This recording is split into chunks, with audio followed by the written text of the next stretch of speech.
Zilisch missed the NASCAR Xfinity Series race at Texas Motor Speedway, and Kyle Larson will substitute for him. And Cleetus McFarland is open to potentially running the 2027 Daytona 500. What's going on, guys? It's Daniel, and welcome back to our video. We got some NASCAR and other motorsports story discussed here today on the channel. Let's go ahead and just some straddles really quickly. We're first going to take a look at a ton of paint schemes that have been revealed over the course of the last couple days. Let's go ahead and just jump straight into them. The first paint scheme we're taking a look at is Daniel Suarez's 2025 Kubota scheme that we'll see this weekend at Texas Motor Speedway. Honestly, I really like this scheme. The colors work very well. I like the orange. I like the black. The colors look really good. Looking forward to seeing on the racetrack in Texas. The next paint scheme we're taking a look at is Ross Chastain's 2025 Tootsie's Orchid Lounge scheme that we'll see this weekend at Texas Motor Speedway. Interesting track to bring it out to. I gotta say, this car does look really good. I think that trackhouse, when it comes to their paint schemes, they look great. This one's no exception. Looking forward to seeing on the racetrack at Texas. The next paint scheme we're taking a look at is Josh Berry's 2025 Wurf scheme that we'll see this weekend at Texas Motor Speedway. Pretty excited to see the Wurf will sponsor Josh Berry. I think this car looks very similar to the one that Ryan Blaney's had, and I think this one does look really good. I think the Woodbury's knocked this one out of the park. It'll be good to see on the racetrack at Texas Motor Speedway. The next paint scheme we're taking a look at is Riley Herbst's 2025 Treetop scheme that we'll see at Kansas Speedway next weekend. I actually like this car. The colors work very well on this one. I think 2011's had some hit or misses so far this year, but I think this one actually does look really good. The colors work very nicely on this scheme. Looking forward to seeing on the racetrack next week at Kansas. The next paint scheme we're taking a look at is Catherine Lake's 2025 Desnuda Tequila scheme that we'll see this weekend at Texas Motor Speedway. I like the simplicity of this scheme. The colors don't work amazing on this car, but I think the simplicity actually works very well. It does look decent. We'll see how she can do in this car. And the final paint scheme we're taking a look at is Jesse Love's 2024 C4 Energy scheme that we'll see this weekend in the Cup race at Texas Motor Speedway. Very much different looking car compared to the one he had in his Cup Series debut at Bristol. I will say it actually does look solid. The colors do work pretty well on this one. It'll be nice to see out on the racetrack in the Cup Series race at Texas. And now we're going to go ahead and jump on to the next story of today's episode as we're talking about the Pocono Truck Series race, as they have a title sponsor for the event. It'll be called the Miller Tech 200. The other big side of the story is the fact that the Truck Series race has been expanded to a 200-mile race, meaning the race will be 80 laps when we go to Pocono later this year. I gotta say, pretty excited to see Miller Tech, who is sponsoring Noah Gragson for a couple races in the Cup Series this year. Pretty excited to see they are expanding their sponsorship to sponsor the Truck Series race at Pocono Raceway. I think that's some pretty exciting stuff on that front as well. Really happy to see that Miller Tech will sponsor the Truck Series race at Pocono later this year. And now we're going to go ahead and jump on to the next story of today's episode as we're talking about the Texas purse money. So every time we have a NASCAR Cup, Xfinity, and Truck Series race, Bob Pockrass puts out the purse money for that event. And according to Bob, for the Cup race, it's $11,055,250. For the Xfinity race, it's $1,651,939. And for the Truck Series race, it's $782,900. Once again, the Cup Series with the new charter payouts that came out this year, we're seeing more increases on the money. I think every single weekend so far, Cup's had at least $11 to $12 million every single week. Xfinity has been kind of between that 1.6 to 1.7 million range, while the Truck Series has been struggling even get $750,000 this year on their purse money. I'd love to see some of that money go to the Truck Series and make that racing maybe a little bit better, but I also think that at least on the Cup side, it's good to see that money going up, which means the teams are still getting paid a lot of money at this point. But good to see the purse money out, and I think the Cup Series purse money is actually pretty solid for this weekend. It's some decent purse money, all things considered, in my honest opinion. And now we're going to head on to the next story of today's episode as we're talking about Hendrick Motorsports. As it was reported by Adam Stern yesterday, that Hendrick Motorsports talked a lot about some of the sponsorship that they have been getting in the last couple of weeks and especially in the last year or so. And Jeff Gordon actually spoke on this by saying that they're seeing positive signs on sponsorship with the team and the company as well. And they're actually also seeing an increase in the sponsorship in the sport as well, with Napa Auto Parts having their 100th anniversary scheme that Chase Slay is going to run this weekend. We have seen some new sponsorships come along at Hendrick Motorsports. We all know that Hooters is no longer sponsoring Hendrick Motorsports. They were in a legal battle with them throughout the last year or so. And of course, Hendrick Motorsports beat Hooters, and there was a payout that ended up going toward Hendrick Motorsports where they didn't receive all the money they probably should have received. But the other big side is they picked up Amazon Prime as a sponsor for a couple of races. I believe they're going to be sponsoring Chase Lake next weekend at Kansas Speedway, if I'm not mistaken. And they're also, of course, going to be sponsoring Larson during the Coca-Cola 600, be an associate sponsor for that, and do some presenting stuff with Kyle Larson for the Indy 500 as well. To me, I think Hendrick's been in a much better position when it comes to their sponsorship in the sport. I think it's a big deal that they're continuing to pick up new sponsors in a pretty big way, and I think it's a huge deal. I think getting more sponsors is the most important thing. Pretty good to see that Hendrick has been picking up some new sponsors, even though they've lost some in recent years. It's good to see they continue to pick up some of those new sponsors and getting a much better return on investment when it comes to those said investors.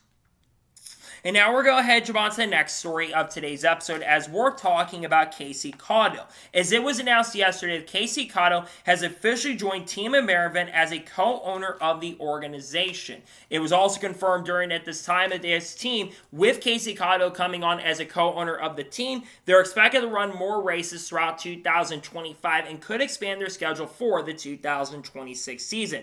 Casey Caudill, for those who don't know, owns C3 Energy, or one of the big C3 companies that actually sponsored Burt Myers at the Clash earlier this year, and also sponsored Burt Myers in the NASCAR Cup Series race at Martinsville earlier this year.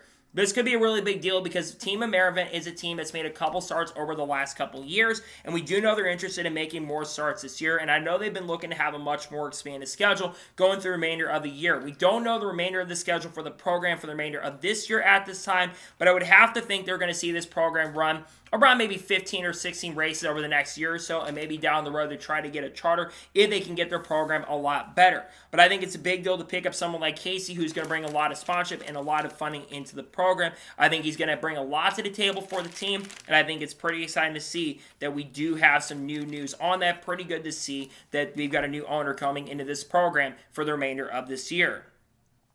And now we're going to go ahead and jump on to the next story of today's episode as we're talking about the Grand Prix of St. Petersburg. As it was announced earlier this evening that the Grand Prix of St. Petersburg has officially announced their date for 2026. The season for IndyCar will open up on March 1st in 2025 and 6, where the weekend will start on February 27th for practice and, of course, qualifying on Saturday, February 28th. And then the final day will be March 1st when the races take place. And I also expect Indy NXT to be back during that time for 2026 as well. They're moving the date up a little bit earlier this year because of the new Arlington race is going to be taking place, I believe, on March 15th or 16th, which will not have effect on the weekend of the 12 hours of Sebring. So IndyCar drivers that are trying to run that event will get the chance and opportunity to run that event.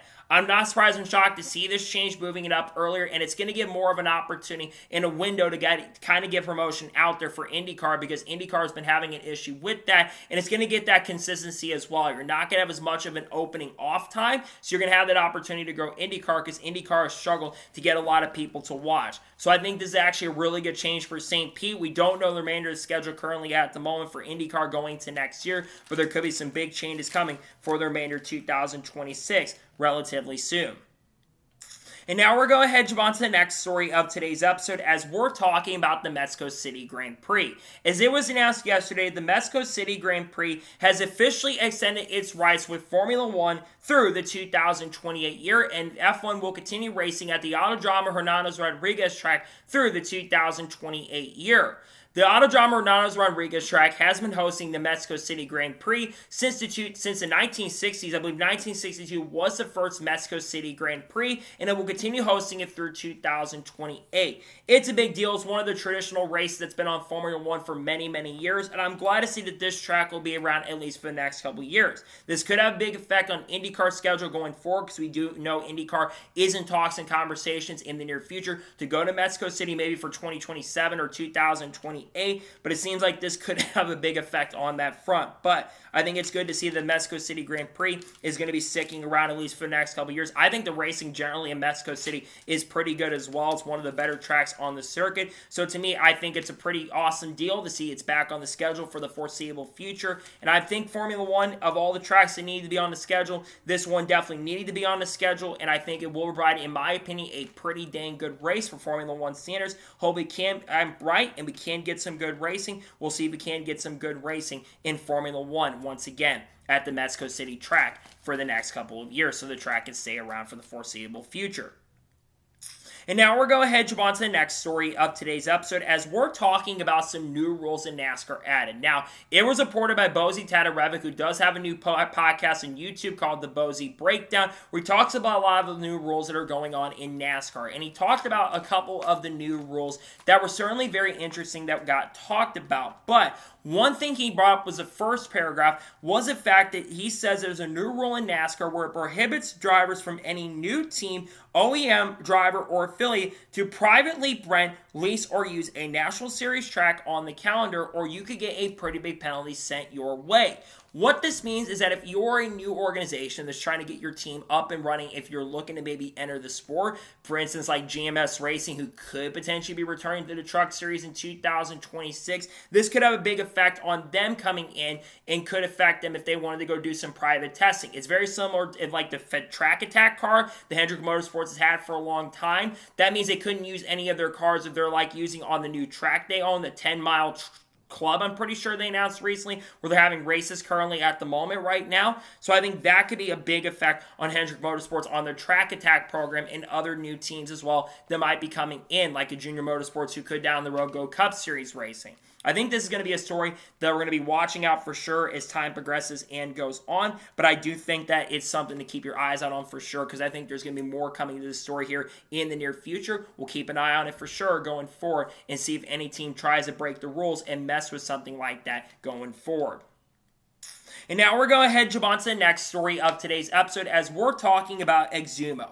As was reported by Taylor Kitchen from the TobyChristie.com network that the NASCAR channel has officially launched on the Xumo Play network, and it will be more focused on at-track presence going forward. It also is revealed they're going to have 7 races that are going to be going on there as well, and they're going to have all the races from the NASCAR Classics page. It will be streaming on there, and it will have its own channel as well. Now, to use Xumo, you have to buy it. If you have a cable provider, I believe you are good to go and buy it maybe for free, I'm pretty sure, but I think you also do have to have a cable provider if you want to use something like Xumo. I don't think YouTube TV goes there. I checked that earlier today, and YouTube TV doesn't get involved in it. Though I will say down the road, I do think there is going to be the NASCAR Fast Channel going to YouTube TV. I think they're going to add it on there because we're seeing more of the presence there. But I think it's a big deal because the NASCAR Fast Channel, in my opinion, there's a lot of really good things about that. There's original content that goes on there. Obviously, of course, old races get updated there, but they also do documentaries, and they've had some of the NASCAR ARCA West races that have gone in East races that have gone on that page as well. And I think there's going to be some more stuff coming on that channel in the not-so-distant future. I think something like this is cool. NASCAR is continuing to expand their streaming stuff. Of course, we talk about the fact that the NASCAR Classics page added the Craftsman Truck Series not too long ago, so I think it's a big deal to see something like this coming into play, and I think it could definitely have some big effects on some stuff going forward in the not-so-distant future.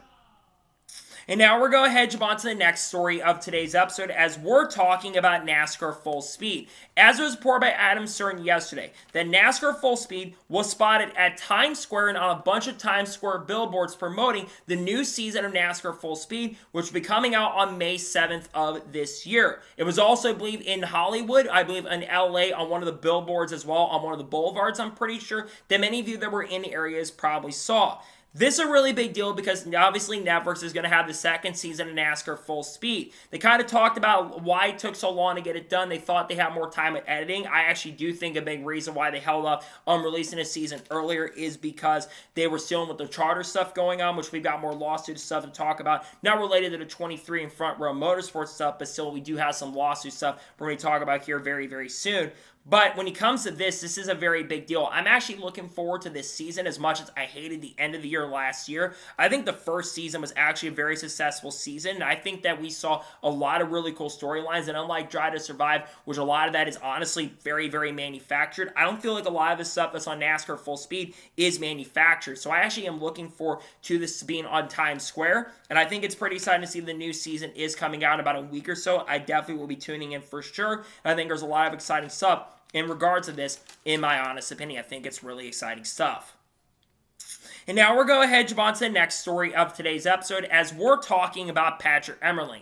As was reported earlier today by TobyChristie.com and Joseph Strigley, that Patrick Emerling is expected to make a truck series start later this year in May, as he is expected to drive the number 75 truck for Hendrick Motorsports in one of the upcoming truck series races in the coming days. Now, we do know he will not be driving a truck this weekend at Texas, as of course, we do know that truck is not entered for this weekend. I believe there's only 2 more truck series races. There's 3 races that are scheduled currently at the moment for the Craftsman Truck Series in May. You've got the race that's happening in Kansas next week. That could be a potential possibility. I also do look maybe North Wilkesboro the week after that. I don't think that truck's currently entered at the moment. I don't think that's races on the schedule. Charlotte, I think, is on their schedule, but I believe Parker Kligerman is entered in that race. And then, of course, you have Nashville. That could be another race that could happen there. But I think Patrick Emerling is a very underrated driver. The guy's never really had a good opportunity. And while I don't think Hendrick Motorsports is a top-level team, they're certainly not a bad team by any stretch of the imagination.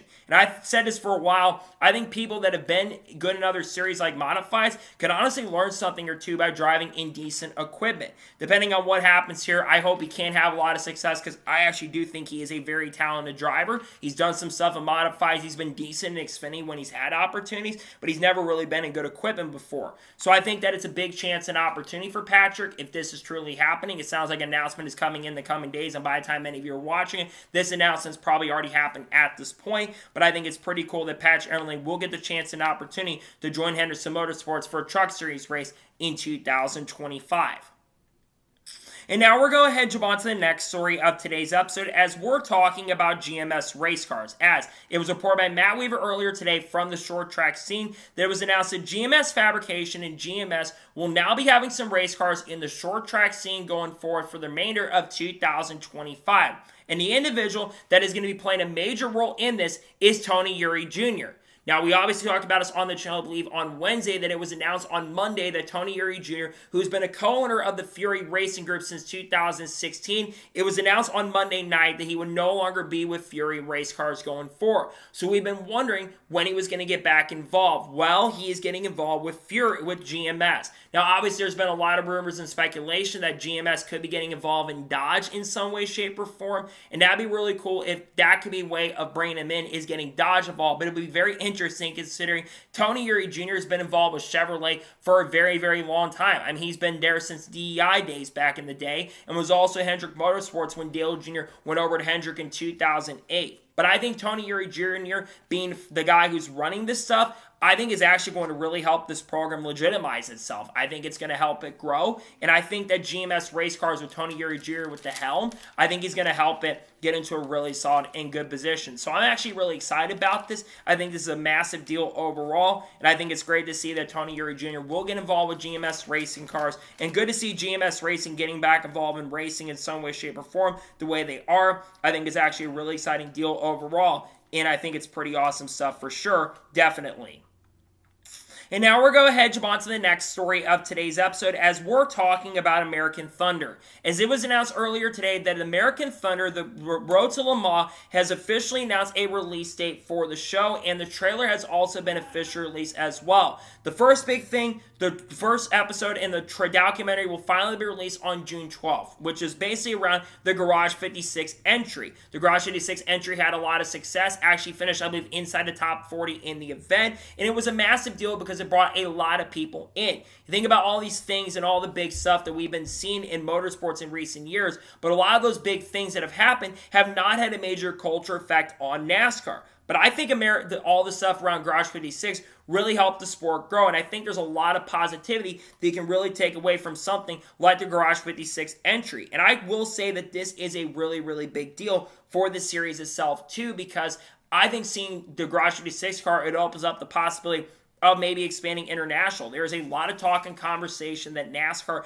could be looking to expand international next couple years. They've talked about maybe going to Brazil as early as 2026. They've also talked about maybe going over to Europe, maybe going to Saudi Arabia in the next couple years. I think having things like this could really put that in perspective of potentially happening. I think the trailer, though, looked really, really good overall. I think there's a lot of positivity that you can take away from the trailer, and I think there's a lot of good things coming down the road for something like this. So I'm definitely excited about this for sure, and I think it's going to be pretty good to see a show like that coming out, and I think the show will have a lot of success in its first year, and I'm excited to see how the show will go. I'm definitely going to be tuning in to the show. I think it's going to be a really exciting documentary for sure. And now we're going to head on to the next story of today's episode as we're talking about Cadillac Formula 1. As it was announced on Wednesday, the Cadillac Formula 1 will officially have an announcement on tomorrow in the Miami area during the Miami Grand Prix weekend. Now, they did not exactly show what exactly they are going to be announcing, but according to what people are saying, it sounds like it could be potentially a possible few things. It could be one, potentially announcing their driver lineup for the 2026 season in Formula 1, but it also could be a reveal of the cars and the liveries as well, which of course are the paint schemes. Now, obviously, a lot of people have been kind of speculating they're going to show the paint schemes. We don't know exactly what they're going to look like, but they're going to be able to reveal those, and I think that's going to be the big thing that is going to get revealed. But there's also been a lot of talk and conversation surrounding the driver lineup for the 2026 season. There is a lot of speculation that Sergio Perez is going to be one of the drivers at that program. I got to say this, if Sergio is one of the drivers, I'm not as excited about this team then. I do think Sergio is a talented driver, but I don't think Sergio is someone that can really lead a team to a ton of success right now. If you're looking for someone that I think could actually do that, I think Valtteri Bottas would be the guy. Now, if it was a team of Sergio and Valtteri, that would certainly be very, very interesting. But I do think that you got to get an American guy or someone in that space like an Alex Palou, like a Colton Herta. That would make sense. I've seen Zhou Guanyu mentioned as a possibility, and I think Zhou's talented. There's no question about that. But I think you got to get someone from the American audience to be on that program. And I just really think that you got to get someone like Palou, who is very, very good. He had an opportunity to go to Formula 1 a few years ago. He stayed with Ganassi. We don't really know how long the contract is with Chip Ganassi at the moment. But I think if they're going to get someone from the motorsports rank in the U.S., you got to get someone who's been associated with that American audience and not someone just from Formula 1. So I don't think a lot of people are going to be as excited about that personally. So I think it's going to definitely be interesting for sure to see who they decide to go ahead with in that car, but I really hope it's someone that can bring a lot of eyes to the sport of Formula 1 in the United States. And now we're going to head on to the next story of today's episode as we're talking about Talladega Super Speedway. As it was reported by Matt Weaver on Wednesday afternoon that it was confirmed on the Holler Talk podcast, which we're going to talk about here near the end of the episode. It was reported by Matt Weaver that the backstretch wall that basically had a big opening there at the end of the race and has been there for many years will officially be modified after the Cristobal crash that took place. If you watch the NASCAR Cup Series race at Talladega Super Speedway, you saw the wreck on the restart with around 6 or 7 laps to go in stage number 1. Cristobal and Chris Buescher and Cristobal were on the front row battling for the lead at the end of the stage, and Cristobal kind of got a really bad push from Denny Hamlin going down the back straightaway, and they both would hit the inside wall very hard, and that's been an opening that's been there for a very, very long time. And there were a lot of people that are not very happy about that. It was some of the hardest hits we saw, and a lot of really hard hits have happened there in a very big opening. Now, the reason that they have had that opening out there for as long as they've had is because of the fact that they want to get the medical car and the medical team out there as quick as possible, and having the opening there is to make sure everybody can get out there. Now, that being said, I do think this should have happened a long time ago where they had that opening kind of closed up. There's no reason there should be an opening there. It's been a long time. We've had issues with that kind of stuff and safety. So I think something like this should have happened a long time ago, but I guess better late than never at this point. But again, I think it's something that should have been taken care of quite a few years ago. But I think, at least on a positive note here, is the fact that it's finally being taken care of. Again, it should have been taken care of quite a bit ago. There never should be an opening like that, especially in 2025. We're talking about safety for all the drivers, but I think it's good to see they're finally taking care of it. I just wish something like that would have been taken care of a little bit sooner for people involved in the sport, in my opinion. And now we're going to jump on to the next story of today's episode as we're talking about Kyle Busch. As it was officially confirmed yesterday that Kyle Busch does have a new sponsor for this weekend at Texas Motor Speedway. He'll be sponsored by 7-Eleven. This will be the first time that 7-Eleven has sponsored Kyle Busch in the NASCAR Cup Series in his NASCAR Cup Series career up to this point. And the first time we've seen 7-Eleven on a NASCAR Cup car, I believe, since like the mid-'80s to the early 90s. I think they had some association with the Kenny Bernstein team back in the 1990s. I know, of course, they've had association with Tony Kanaan and IndyCar for many years, but it's been rumored that this company was going to sponsor Kyle Busch in some select races this year. Now, it is unknown if this is just a one-off sponsorship for Kyle Busch this year, or if we're going to see this car in more races than just this weekend at Texas. I have to think we're probably going to see this car in a few races, because I do think they're actually going to get a pretty big return on investment with 7-Eleven sponsoring. And I think it's a big deal for Kyle Busch, because we all know what happened when he was at, of course, Joe Gibbs Racing, when he left the team at the end of 2022. And a big reason for that was because he had lost his sponsor of M&M's in the Mars Company at the end of the 2022 year. They couldn't find a full season sponsor, and Ty Gibbs replaced him going into 2023. Obviously, RCR does have a different role when it comes to sponsorship compared to other companies, but I think it's been a big deal to see Kyle Busch be able to pick up new brands and new sponsors. We saw Nico Kick come on and sponsor Kyle Busch at Talladega last week, and I'd have to think we're going to see more companies try to join Kyle Busch long-term. Now, could this affect Kyle Busch's long-term contract with RCR? I do think that certainly is a possibility, because we do know Kyle Busch is in a contract year currently at the moment. I'm still thinking there's more likely a chance he's going to stay at RCR, but a lot of people think he might leave the team at the end of the year, which also is certainly a possibility. But I think it's awesome nonetheless to see that Kyle Busch does have a new sponsor for this weekend. I think the car actually looks really awesome and looks fantastic, and I think overall there's a lot of positive stuff on this, and good to see that Kyle Busch does officially have a new sponsor for this weekend. Pretty exciting and really awesome stuff, and I think it's great to see he does have a new sponsor for this weekend at Texas Motor Speedway. And now we're going ahead and jump on to the next story of today's episode, as we're talking about NASCAR 25. Many of you probably saw us on social media, and multiple YouTubers like The Iceberg and also Real Rabbit have made videos on the new update to NASCAR 25. As the next Dev Diary has officially been released, which is Dev Diary number 4. Now, they focus a lot on presentation.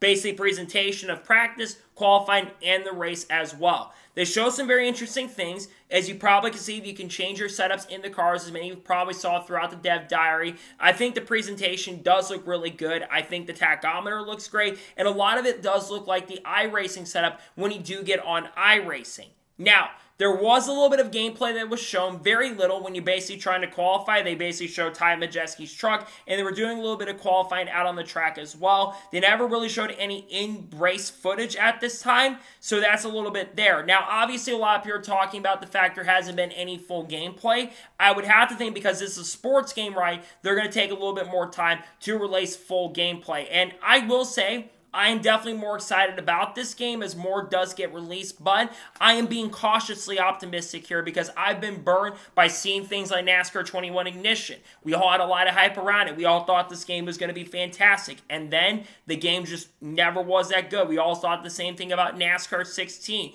the first NASCAR the game that came out in 2016, the first NASCAR Heat game that got released. There's a lot of unknown about that. I'm cautiously optimistic, and I think people should be cautiously optimistic. I think people that are very excited should be excited, but also, let's be realistic here. We don't know how the game exactly is going to go and how it's going to be. But I will say, from what I've seen so far, I think there's a lot of positive. We haven't had a really good NASCAR game in a very long time. The last game I would consider pretty dang good was probably NASCAR The Game Inside Line, and that was 13 years ago when that was released. We need a good game. You need to get that younger audience, and that's a big thing I talk about, is in fact you need that younger audience to really get people interested. So again, I think there's a lot of positivity to look at from this situation, but I also think we have to have realistic expectations. I'm excited for the game, don't get me wrong. I hope it is very good. I do have a lot of hope that the game can be good, so I think the people at iRacing do have a lot of hope, plus Dale Jr.'s of all, which I think that's going to help in a big way too. But I want to be realistic. We haven't seen much gameplay yet, but I do think some gameplay will be coming very soon, which I think will definitely be very exciting as well.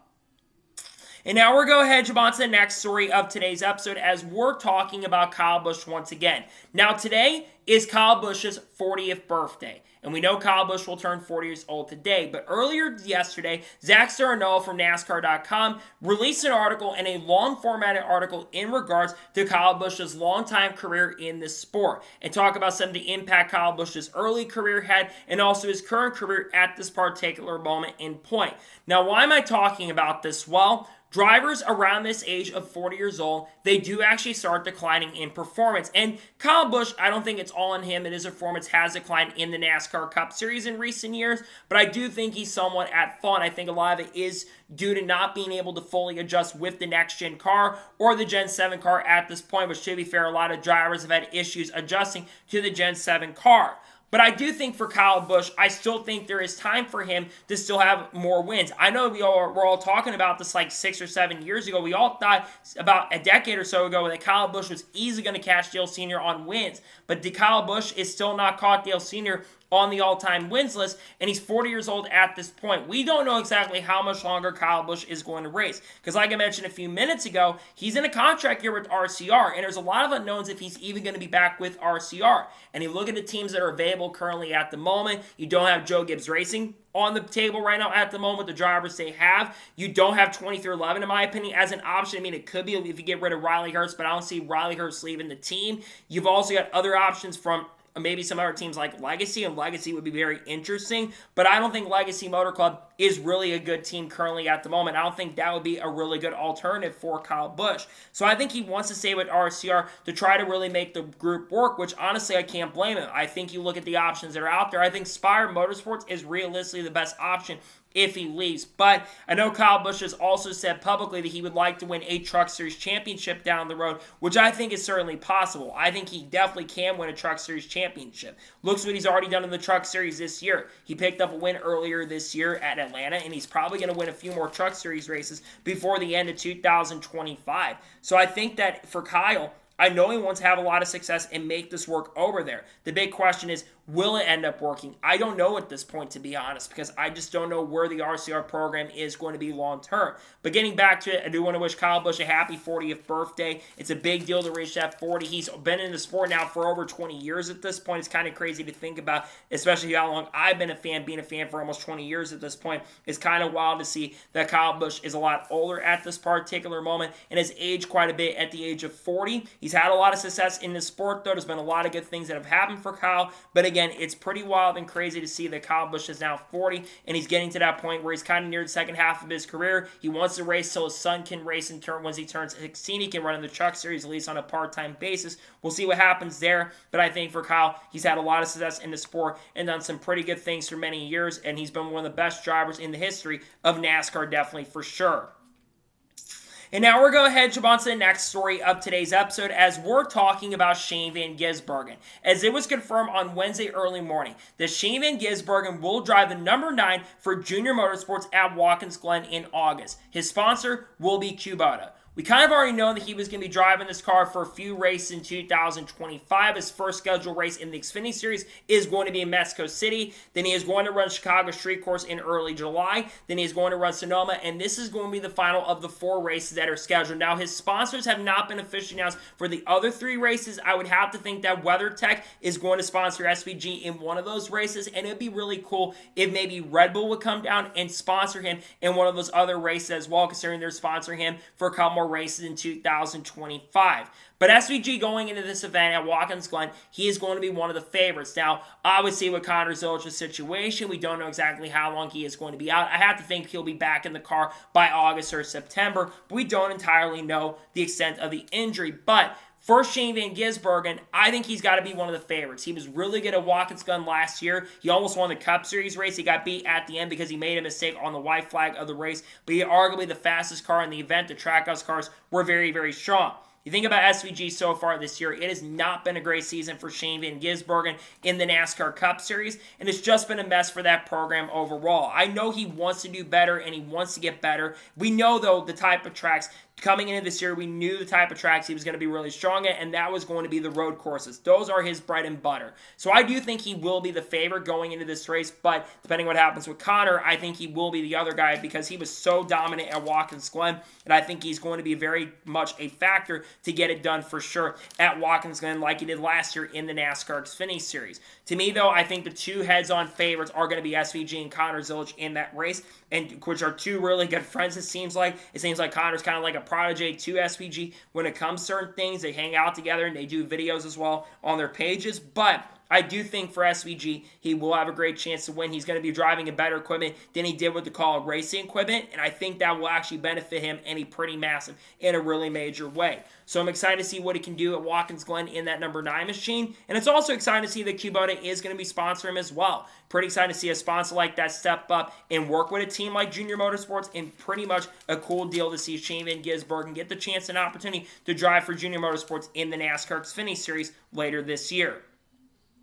And now we're going to head on to the next story of today's episode as we're talking about the format. Now, earlier this week on the Dale Jr. Down, I believe it was on Monday or Tuesday, Dale Jr. was kind of talking about some of the issues with the racing product in NASCAR, many other things going on in the industry as well. But one thing that caught a lot of people's attention was around the format. And Dale Jr. was actually discussing some things around the playoff format. Now, I believe it was Elite Precision on Twitter that many of you probably seen the thing he posted. He posted that Dale Jr. said on the Dale Jr. Down on Tuesday that he basically thinks that it should be a 32-race regular season with only 4 races to decide the championship in a 4-race playoff format. And basically, we'd have 4 guys make that championship for as well. You don't have winning you're in. I think you have a bunch of other guys that would get into this playoffs, but it would only be 4 races to decide a championship instead of 10 races, and it's not a 1-race championship either.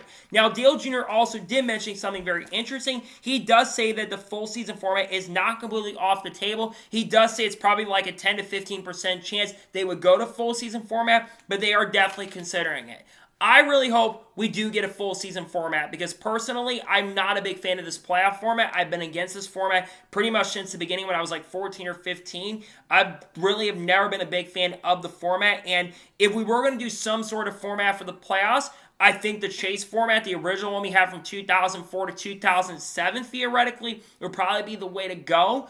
But I honestly would love to see a full season format. I think the sport could actually grow. I think we all have to talk about the competition side because I think NASCAR is so much on this competition factor. But I do truly believe that the format needs to change. And I think if you get the format to be better than it is right now, I think it can. I know people suggested maybe doing a 3-race final round. I think that's better than a 1-race championship. But I still think it shouldn't be just 1 race or even 3 races because I don't think 3 races is truly enough of a sample size either. You need to have more than 3 races personally to really determine a champion. So if we are going to do a playoff format long term and going forward, I think you got to have more races than just 3. But I think it's going to be interesting to see what that format is. It's going to be a big talking point throughout the rest of the year, and I think there's certainly going to be some pretty big indications on that coming really soon on what exactly that format is going to be. We're probably going to get an announcement early in the year next year. Usually when they have a big playoff announcement, they announce it early in the next year. I think there'll be some big announcements coming on that pretty soon. I'm excited to see what that format is. I hope it's a full season format though, because I think that is the best way to crown and basically determine who is a champion in the sport, in my honest opinion. And now we're going to head on to the next story of today's episode as we're talking about Legacy Motor Club and Rick Ware Racing, as we had a pretty big update on the lawsuit between Legacy Motor Club and Rick Ware Racing yesterday, as it was reported by Bob Pockers and many reporters in the industry that the judge in the Legacy Motor Club and Rick Ware Racing lawsuit has denied the preliminary injunction to keep Rick Ware Racing's charter and Rick Ware Racing from making any moves on the charter sale of maybe selling it to another team. Now, many people were wondering what's been going on. Legacy Motor Club is suing Rick Ware Racing currently at the moment for a charter sale that did not go through. According to it, it seems like it was just a misunderstanding, or it seems like someone is completely lying here. Legacy is claiming that they had signed the charter agreement for 2026, and it was reported that they paid $45 million for that charter. Rick Ware, they believe it was for the 2027 season and not the 2026 season, and Legacy Motor Club had changed the year on the title. But of course, Legacy came back and said, no. It was for 2026. You guys are just wanting to change it up for 2027. Now, this charter is number 27 on the charter agreement, and that charter is being leased for number 60, which of course is being driven by Ryan Prix at RFK Racing. The plan was a multi-year lease agreement where RFK Racing would get that charter, and they get the next charter, which I believe is charter number 33, which I believe the number 51 has currently at the moment for Rick Ware. That would go over to RFK for the next year, but Legacy wants to buy a third charter. This is going to hurt Legacy Motor Club in regards to their lawsuit a little bit, but I still think that this could definitely not be the end of the lawsuit going forward. I don't think it's completely the end, but I think this is definitely a stumble for the organization of Legacy Motor Club in trying to get that charter. We know they're trying to expand to a 3-car team going into next year. My theory is a couple theories. I think a lot of it has to do with Dodge. There's a lot of rumors that Dodge might be coming to the NASCAR Cup Series and returning to NASCAR as early as 2027 perhaps. I think they want to be one of the first teams that could switch over to Dodge, though Trackhouse is a favorite currently at the moment from reports. But I think in this case it helps Brickwell Racing. I think it helps makes him get vindicated. But I still think Legacy is going to do whatever they can to try to get that charter so they can be a 3-car team. My other theory is Corey Haim is probably the third driver. Of course, I think 2311 might be loaning out their driver for 1 year over to Legacy since 2311 can't have more than 3 cars currently at the moment with the current charter agreement. So I do think that for Legacy, I do think that helps them a little bit if they can get that third charter. It's definitely going to be interesting for sure to see how everything kind of goes through as time progresses and goes on. But I think this lawsuit is certainly interesting, and I think it's going to be very fun to watch and see with all the legal battles going on right now. I think it's going to be something that we're definitely going to be paying attention to as time progresses and goes on going forward. And now we're going to go ahead and jump on to the next story of today's episode as we're talking about the All-Star race. Now, one of the biggest talking points in conversations over the last week or so is what's been going on with the All-Star race for this weekend. Now, we already know the format that has been officially unveiled is pretty much very similar to last year's format, except the fact there's going to be a promoter's caution that's going to come out, which Marcus Smith is going to control that button for the promoter's caution, which will only go between lap 100 and 220 of the event. After the break happens, and Marcus Smith has control to only throw it, I believe, one time in the race. He can't throw it if there's a natural caution after lap 200, and he can't throw it after lap 220 as well in the event.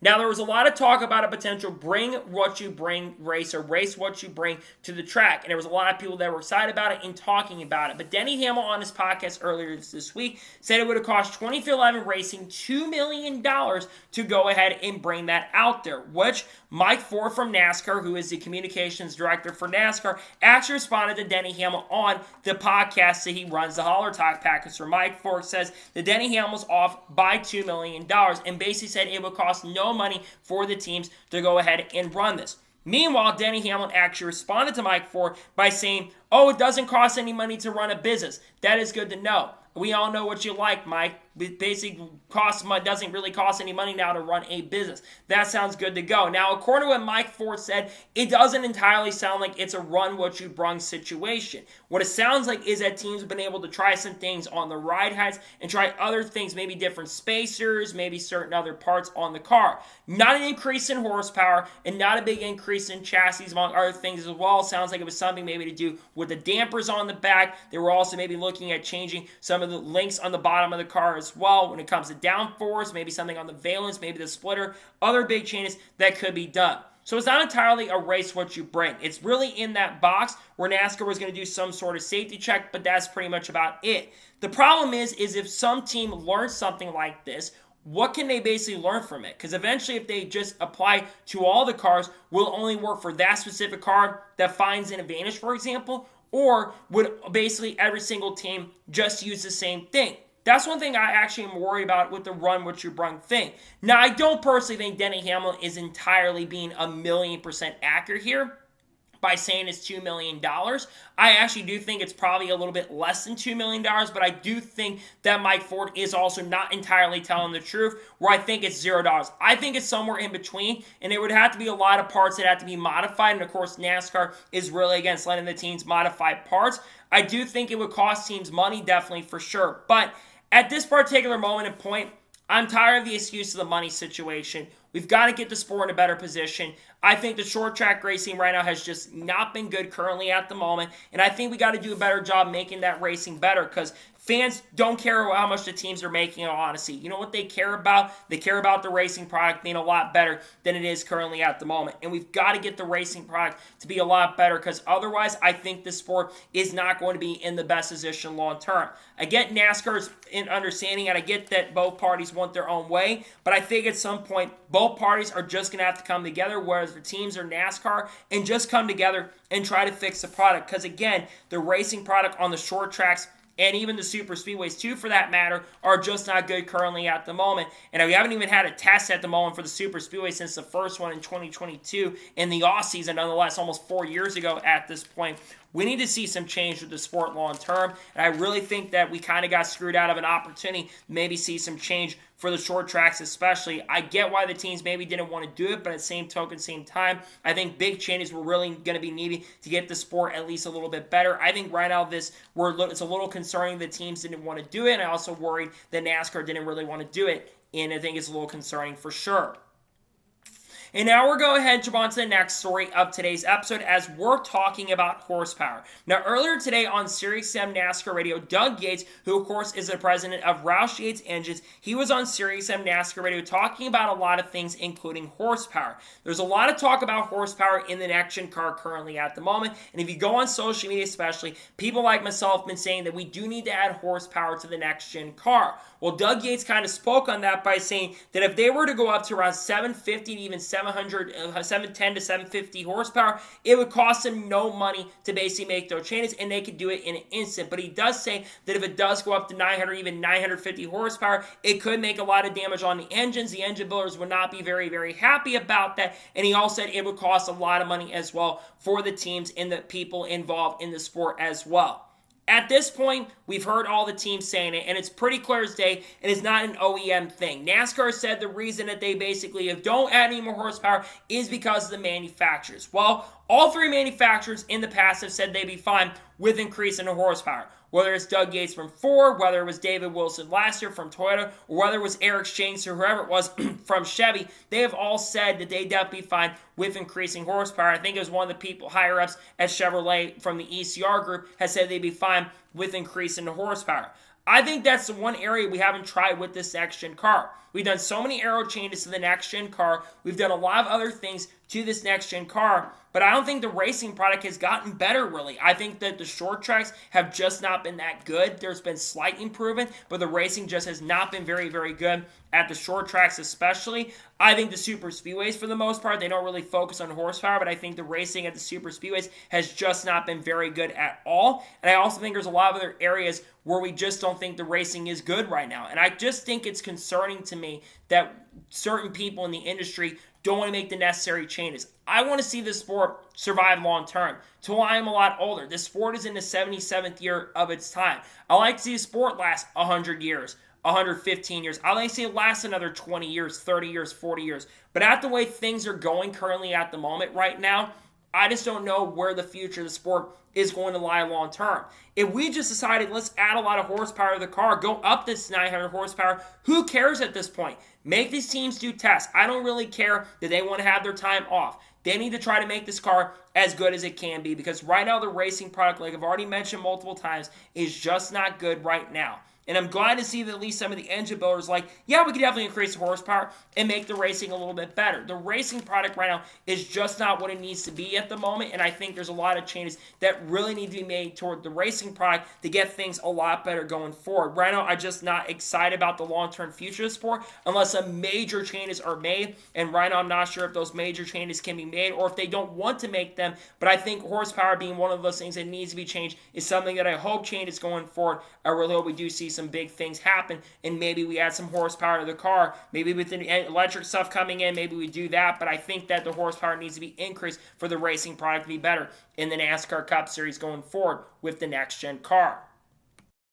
And now we're going to head jump on to the first of two major stories in today's episode as we're talking about Cleetus McFarland. Now, we have talked a lot about Cleetus McFarland on the channel over the course of the last couple days. A big reason for that is because Cleetus McFarland made his second ever ARCA start this past weekend at Talladega Super Speedway. He had an engine issue throughout the event and actually ran up front quite a bit in that lead pack, but lost lead draft early in the event, but was able to recover and get himself a top 10 finish to survive the last big wreck and got himself a top 10 finish.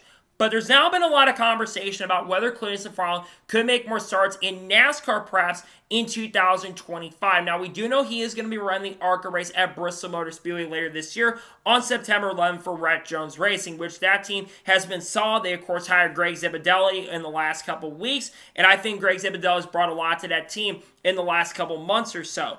But there's been a lot of talk that he might make some more starts outside of that race at Bristol. We do know Cleetus is interested in coming down to Talladega once again in the fall. And there is no ARCA race that is going to be taking place during that weekend. So my thing is he only can run a Truck Series race or an Xfinity Series race. I don't think he's going to jump straight to Cup. He's only got 2 ARCA starts. He probably would honestly get the POP or whatever that new rule they've got is. He probably would be able to get that rule, but I don't think he's going to jump straight to Cup like he said in the Happy Harvick podcast. He did say he might do some Truck Series Xfinity, which I think a Truck Series start at Talladega would definitely be certainly interesting. Now, if he wasn't doing an Xfinity Series start, I think it would be with Brett Jones Racing. Brett Jones Racing, that team does have an Xfinity Series program. They ran the Xfinity Series last year. They were supposed to make some starts in Xfinity earlier this year, so I think it's certainly possible there. But earlier today, Kevin Harvick released his episode of the Happy Harvick podcast with Cleetus McFarland, which that video got over 200,000 views on YouTube, by the way.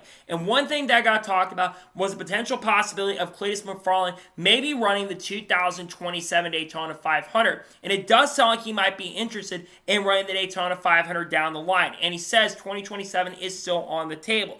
But he does say that he does not want to completely rush into the Cup Series effective immediately and doesn't want to jump up to the Cup. He said some drivers have jumped up the Cup and they have looked out to lunch, which is exactly true. Fortunately, Castroneves kind of struggled a little bit during Daytona 500 week, but he got caught up in a lot of wrecks that really weren't his fault and just didn't do fantastic throughout the weekend. And other drivers have jumped in, haven't looked that great. Casey Mears drove, of course, for Garage 66 and didn't have the best run, but he kept out of his way. And some drivers who jumped up the Cup have not been as good. Now, he does say that he wanted to do the 2027 Daytona 500, and he still says it is still on the table for 2027, but it's not all around exactly possible, but it does sound like it is still a possibility that he could run the 2027 Daytona 500. I think if Cleetus McFarland does want to take this seriously, I don't think completely jumping into the 2027 Daytona 500 would probably be the best idea. I think he should definitely take his time. If I'm not mistaken, Cleetus McFarland is only around 30 years old currently at the moment, so he still definitely has a little bit of time. I think he would, if he was to run the 2027 Daytona 500 perhaps, I think he would have to definitely get a little bit more experience. I think he would have to probably run a full ARCA season or probably even run some Xfinity Series or Truck Series starts, because I think that's the only way he would probably get approved for the Daytona 500. Now, realistically, if he runs enough Truck Series and Xfinity Series starts, he probably would get approved, and I would think, like I've already mentioned before, he's probably going to get approved to run some Truck and Xfinity Series starts with the experience he already has currently at the moment. But I don't want to see Cleetus McFarland jump off the deep end and just jump into a Cup Series star by 2027. I think he's got to take this seriously, and I think he is taking this seriously. That's the most important thing. He's got a really good mentor helping him, and that's his good buddy Greg Biffle. Greg Biffle's been really helping along the way, and I think Greg is a really good person to get mentorship with, considering the fact that Greg Biffle is on the NASCAR Hall of Fame ballot, and I think there's a very good chance because of what he's done in the off season, what he's been doing off the track recently. I think there's a very good chance and a very good possibility that he is going to get inducted in the Hall of Fame in 2026 based on all the accomplishments that he's had. But I think that he should definitely take his time. Now, I do think Cleetus McFarland is good for the sport. We have seen a lot of basic expertise of him. We've seen a lot of people tune into the sport. I think about the NASCAR YouTube channel. That channel got 30,000 to 40,000 new subscribers just because of the onboard camera. I mean, nearly 80,000 people tuned in to the onboard camera at Talladega. That's about a third of the viewership that we saw for the ARCA race altogether. I think the ARCA race only got like 300,000 viewers, I'm pretty sure. This hit 80,000 viewers on the camera. I don't think that many people have tuned in to anything else not associated with NASCAR. So Cleetus McFarland is really big for the sport. Now, the guy, heart to heart, is mainly a YouTuber, but I think that he actually cares, and I think he does eventually want to run the Daytona 500 down the road. I think 2027, like I said, is certainly a possibility, but the most important thing for Cleetus right now is to just take his time and take things seriously and move up gradually. Don't just jump straight into the Daytona 500, but I think it'd be cool if it does happen. I think that realistically, it could happen by 2028. I think he should target for 2028 or 2029 if he wants to do it. There's going to be time for that to happen. I think it will happen down the road where we see him run Daytona, but I think he's really good for the sport. He brings a lot of eyeballs. He's pretty hilarious, and I think he's done a lot of good things for the sport in the few races that he ran. I hope he does run the Daytona 500 in the future. We'll have to see, though, if it is 2027.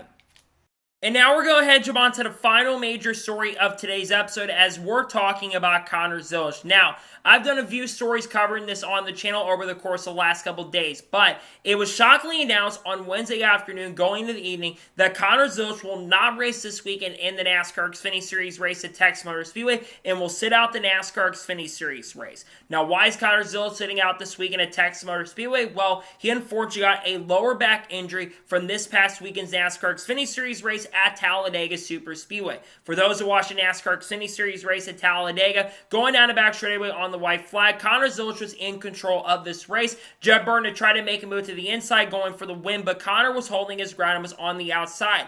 Going down the back straightaway on the white flag of the event, Connor had the lead on the outside. Jesse Love tried to make a move to the inside, and Connor came down a little bit. Connor would spin really hard into the inside wall and destroy the car completely. NASCAR then would go ahead and throw the caution. Austin Hill was declared the winner. The big reason why NASCAR threw the caution was because Connor Zilisch was complaining on the radio about his back hurting really bad, and he said he needed assistance and said, ow, ow, ow, my back, and the medical team would get out there very quickly and assist him out of the car. He did walk away from the car and did get in the ambulance, and then he did say he felt like he was going to be good to go, and he thought he'd feel like he'd be okay with all the adrenaline still pumping, but of course he was not good to go, and of course he's out for this weekend. Now, the couple big things to note: he has actually been approved for a waiver. We talked about on the channel earlier today. He has been approved for a medical waiver and a playoff waiver, which isn't shocking and surprising. NASCAR, of course, changed their waiver situation earlier this year, going into 2025 after having Kyle Larson during the Indy 500 weekend, where he missed the Coke 600 because he was running the Indy 500.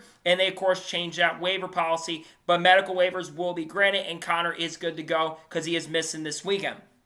Again, that's one of the big positive things. The other big positive thing in this situation is the fact that we do have an extra off week, a couple extra off weeks for the Xfinity Series, because thereafter this week at Texas Motor Speedway, they'll be off, of course, for the weekend of Kansas, because the Xfinity Series does not run the spring race at Kansas anymore. And then, of course, the race in North Wilkesboro, because Xfinity does not race in North Wilkesboro, they will not be racing during that weekend. So the next Xfinity race will be on May 24th, which is going to be a big weekend for Connor, because he's supposed to make his Oval Cup Series debut with Trackhouse Racing in the 87 Red Bull machine, but it wouldn't be surprise or shock if he does pull out of that event, if he doesn't end up getting cleared to return. I think that it will take him definitely a few weeks for him to recover, so I think that that's one of the big positives, is he does have 3 weeks now to recover from a lower back injury. Lower back injuries are very serious, and I think it's something that he can't take lightly, which he isn't taking lightly. He is taken very seriously. Now, the big question a lot of people are asking: who is driving the car this weekend at Texas Motor Speedway? Look no further than the guy we just talked about a second ago, Kyle Larson. Kyle Larson will be in the 88 car this weekend at Texas Motor Speedway. I think when you look at the favorites going into this weekend, I think Larson is the absolute favorite. He has been extremely good this year in the Xfinity Series. That race at Homestead Miami Speedway, he had the fastest and dominant car in that event, but unfortunately for him, he kind of got a bad push from Sam Mayer on the final restart after having a near 15 to 20 second lead at Homestead. He was easy going to win, then the caution comes out, and he gets a terrible push by Sam Mayer and loses after leading 129 or 130 of those laps. Then we go to Bristol a couple weeks later. He flat out dominates, wins the pole, leads 277 laps, and ends up dominating and winning all the stages as well. And a lot of people criticize Series after that win. He's going to be the favorite. This 88 car has been really strong with Connor Zilisch this year, and I do think Larson will have probably the fastest car in the field. He's always been good at Texas. He won the Xfinity Series back, I think, 2017 or 2018, I'm pretty sure, at that track. So he's going to be the favorite to go to victory lane. And I think Larson will have a great chance to do that. And every time he's won an Xfinity Series race, he's gone to win the Cup Series race, which is why I think he's going to win the Xfinity race and the Cup Series race more than likely. I think about the medical waiver situation, though. NASCAR made the right decision. They, of course, gave out waivers to Chase Elliott after his injury from his skiing accident or snowboarding accident that happened before the Vegas weekend. Alex Bowman, when he had his back injury, he, of course, got a waiver, which made a lot of sense. We've seen other back injuries where it takes a lot of time to recover, of course. With Alex Bowman, it took a long time. He was out for 4 weeks, came back, wasn't the same for the remainder of the year. Denny Hamlin came back after an injury after about 8 or 9 races. He wasn't the same till the end of the year, but he started really showing performance after that injury at Auto Club. And then, of course, for Eric Jones, he missed a couple weeks, but was never really the same after that, and the performance completely dipped, and he really, really struggled after the injury. For Connor Zilisch, though, the most important thing right now is to take his health and safety as a number one priority. He's got a really great future in the sport, in my opinion, and I think he's someone who will have a lot of success in the sport long term. It's a shame to see that he's out for the next couple of well, at least only out for this weekend. It's a shame because I think he's been doing a really good job this year, but I think he's doing the right thing by taking his health and safety as a number one priority because he does have long-term plans. Many people speculate he is going to be a Cup Series driver next year, which I agree. I think he'll probably be in the Cup Series in 2026. But I think for Connor, just take his health and safety as a number one thing and make sure you're good to go going forward. But I'm glad to see he's taking that priority as a priority, and I'm glad to see Larson get a chance and opportunity here. I think he's going to be the guy to be in that event. Justin Allgaier is going to be good too, but I think we'll have a great chance to get that win in the NASCAR Cup Xfinity Series race at Texas this weekend. Glad to see that, not glad to see Zilisch out, but glad to see he's taking his health and safety as a number one priority. So, that is going to today's long episode of news and NASCAR news. I want to thank you guys for watching. Please subscribe to the channel, notifications on, so if I win a video, it does go live on my channel. Follow me on Twitter, Facebook, and Instagram, and support me on Patreon as well. Let's go to more of that and comment your thoughts below on today's episode. You think Connor Zilisch missed more than just one race? Let me know your thoughts in the comments below. And more thoughts about Cleetus McFarland maybe down the road running the 2027 Daytona 500. Let me know your thoughts in the comments below. Later today on the channel, you're going to be seeing the NASCAR Xfinity Truck Series race review from Texas Motor Speedway more than likely. Then on Saturday, we're going to have reactions to Xfinity Series race. We're also, of course, going to have the Cup Series qualifying reactions. And then Sunday, we'll have the starting lineup video, maybe a short Cup review on the channel for Texas. And then, of course, on Monday, we'll have a NASCAR news, discussing news on the channel over the course of the last couple days. We'll talk about people like Haley Deegan, Shane Van Gisbergen, Cards, Kurt Busch, Kyle Busch, Bubba Walls, Connor Zilisch, Cleetus McFarland, Matt Benedetto, Kyle Larson, Chase Elliott, Ross Chastain, Trent 2311 front row, Michael Jordan, KSI, Logan Paul, Donald Trump, all the good stuff we'll be talking about on the channel in the coming days and weeks. So anyways, like I said, I want to thank you guys for watching today's episode, and I'll see you guys next time for more great, awesome NASCAR content and other motorsports content on the channel like this. Take care, everybody.